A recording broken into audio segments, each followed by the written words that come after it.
তাহলে আইন উপদেষ্টা মিথ্যা কথা বললো মানে? আচ্ছা ভাইয়া এখন আমি কথা বলি, এখন সে বলছে যে 7 দিনের ভিতরে যেহেতু পূর্বে নজির আছে, স্বীকারোক্তি পুলিশের কাছে ম্যাজিস্ট্রেটের কাছে স্বীকারোক্তি এটা যথেষ্ট সাক্ষ্য হিসাবে গ্রহণযোগ্য না।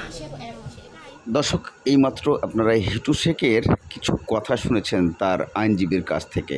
হিটু শেখের আইনজীবীকে যখন কোর্ট চত্বরে সবাই মিলে ধরা হয় তখন কি বলা হয়েছে হিটু শেখের এই ফাঁসির রায়কে নিয়ে যা বললেন, অবাক করা তথ্য দিলেন এই আইনজীবী। এদিকে ঢাকার কিছু সড়ক দুর্ঘটনায় পৃথকভাবে 2টা মৃতদেহ ঘোষণা করা হয় এবং মর্গে এগুলাকে নিয়ে অনেক উত্তেজিত সৃষ্টি হয়ে যায়। তবে হিটু শেখকে নিয়ে আজও আলোচনা থামছে না, কারণ আইনজীবী জবাব দিতে দিতে উনি নিজেই হয়রানি হয়ে যাচ্ছেন। তবে কেন এমন পরিস্থিতি সাধারণ জনগণ তুলে ধরে, আসলে আজও পর্যন্ত ফাঁসি কার্যকর কেন হচ্ছে না এমন প্রশ্ন তুলে ধরে।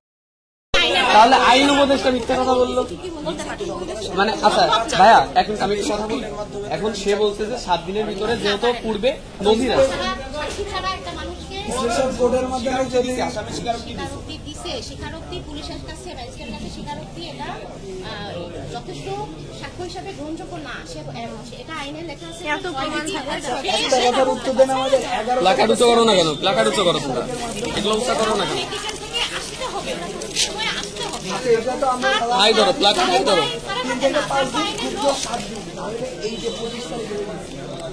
এখন চলে যাও, আমি বলছি আমাকে ছাড়ো, তোমাদেরকে না, উনি আমাদের ছাত্র সমাজের সাথে ছিল, উনি ছিল আমাদের সাথে। আমরা বলছি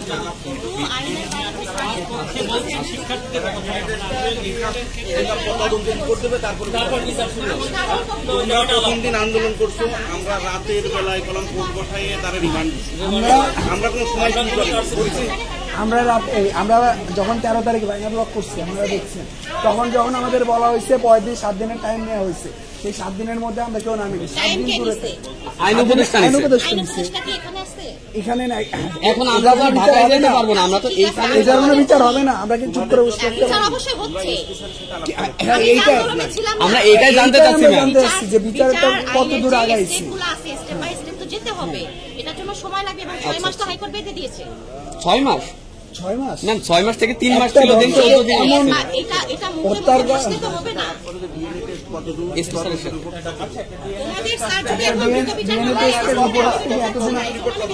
আমাদের কাছে একটা পরবর্তী কাজ আমরা শুরু করবো। আমি তোমাদের ভালোবাসি,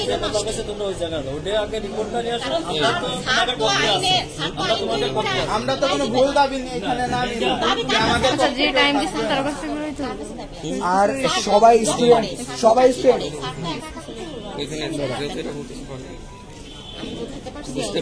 তোমরা ছোট মানুষ, আমার সন্তান, ঠিক আছে, আমার মেয়েও আন্দোলন করে, আমি নিজেও করেছি, কিন্তু আমার যেহেতু এখন রেস্ট করা, আমি তো আইনের বাইরে কথা বলতে পারবো না।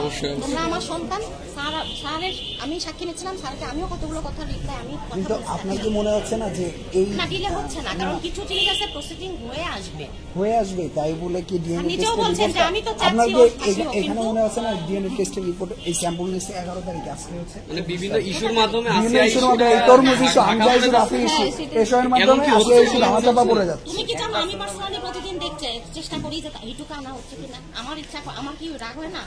আমি তো পার্সোনালি রাগ হয়, মনে হয় যে যেদিন আনবে দেখতে আমি আমাদের দাবি শুনে একটাই যে আপনি যেটা বলছেন, আপনার কথাটা আমরা বুঝতে পারছি যে আমরা যে মানে এটা কতদিনের মধ্যে চাপা পড়ে গেল নাকি আমরা এইটুকু না ম্যাম, আমরা এইটুকু জানতে চাই যে কতদিনের মধ্যে, আমাদের একটা আশ্বাস দেন, আমি বলি কতদিনের মধ্যে রায়টা আসবে।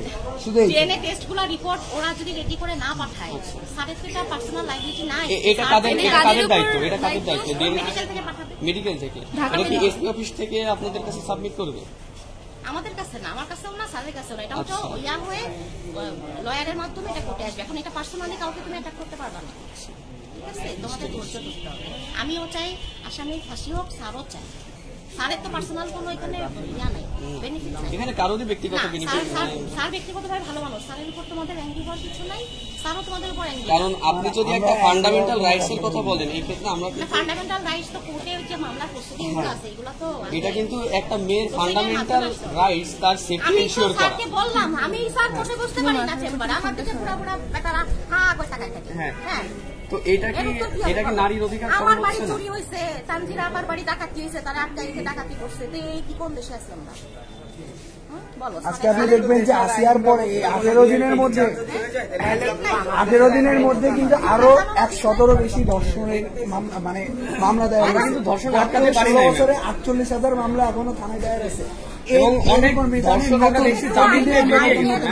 এটা কেন? প্রসিডিং চলছে, তোমরা নিজেদের আইনের বাইরে নিও না। আচ্ছা, একটা জিনিস জানতে চাই যে ধর্ষকের একটু বুঝি আর কি রিপোর্টার হিসেবে আপনি রিপোর্টার বলছে উনি বলছেন যে ফরেনসিক রিপোর্ট এবং তদন্ত রিপোর্ট আসার পরে তারপরে কোর্টের ফাংশন এখানে এইটা আচ্ছা, এই রাজিন এক মিনিট ম্যাম, প্রসেসিংটা কেন? লেট প্রসেসিং না তো, এটা তো স্যারের কোনো এই ইচ্ছা রাজিন নাই যে একটা স্যার মিনিট। 24 ঘন্টা আচ্ছা পরে ম্যাম, একটা জিনিস জানতে চাই, আমি কিন্তু ধর্ষণে স্যারের পক্ষেও বলছি না, কারোর পক্ষে না, আমি যেটা আইনের কথা সেটা বলছি।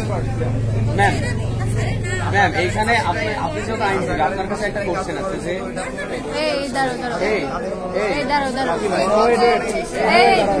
ম্যাম, ধর্ষণের সর্বোচ্চ এবং সর্বনিম্ন বিচার কি? আর সর্বনিম্ন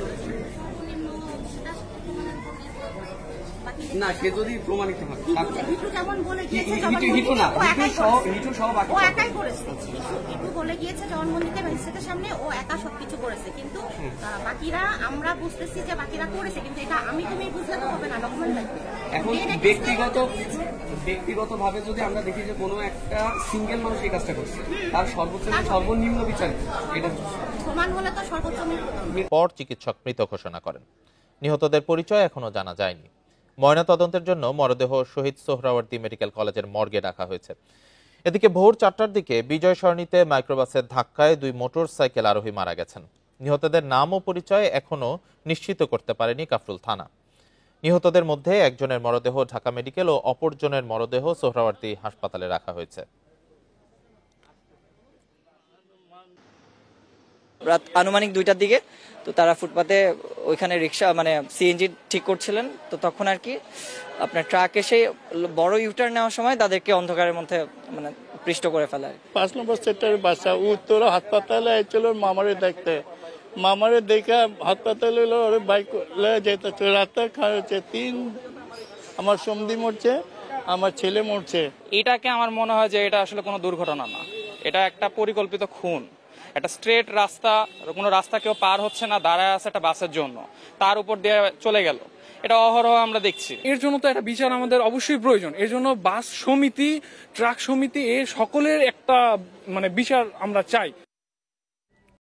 এদিকে রাজধানীতে সেই ঘটনাকে নিয়ে কেন্দ্র করে কিছু আত্মীয় স্বজন এবং যারা পথচারী আছে তারা প্রতিবাদ করতেছেন এবং বলতেছেন যারা বর্তমান আত্মীয় স্বজন আছেন এবং যে মারা গেছে তার বাবা বলছেন যে এটা পরিকল্পিতভাবে তাদেরকে এটা মারা হয়েছে, এটা অ্যাক্সিডেন্ট বলা যাবে না।